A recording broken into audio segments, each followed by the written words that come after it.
बातमी सोलापुरातून। सोलापुरात मराठा तरुणाला अपहरण करून मारल्याची माहिती असं जरांगेंनी सांगितलंय। तर जर तसं झालं असेल तर हिशोब होणार असा जरांगेंनी राजेंद्र राऊतांना इशारा दिलाय। तरुणाच्या अश्रूंचा बदला म्हणून पूर्ण सरकार घालवणार असं देखील जरांगे म्हणाले। तर आमदार राजेंद्र राऊत यांचं नाव न घेता जरांगे यांनी हा इशारा दिलाय। होळजवळ आल्यावर एक बातमी कळाली, आपल्या मराठा समाजाचं पोटतिडकीनं काम करणाऱ्या एका पोराला अपहरण करून त्यांनी नेलं, मारण्याचा हल्ला असं मला कळालं।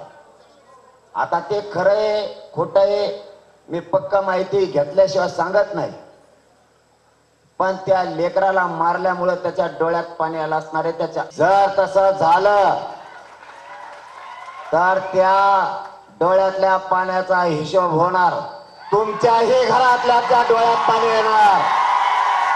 तुला आणखीन तरी सांगतो, तू नीट राह।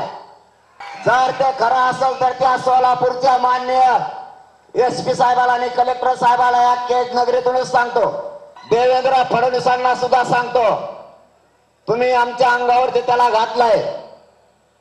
जर त्या पोराची चौकशी होऊन जर यांना अटक नाही केलं तर मी त्या पोराच्या डोळ्यातल्या पाण्याचा बदला म्हणून तुमचं पुरं सरकार घातल्याशिवाय शांत नाही बसणार। जर का मराठ्यांच्या पोराचा संयम सुटला, हे आमदार फंदार हे तर सोडूनच द्या, पण तुम्हाला सुद्धा महाराष्ट्रात हे मराठे राहू देणार नाही।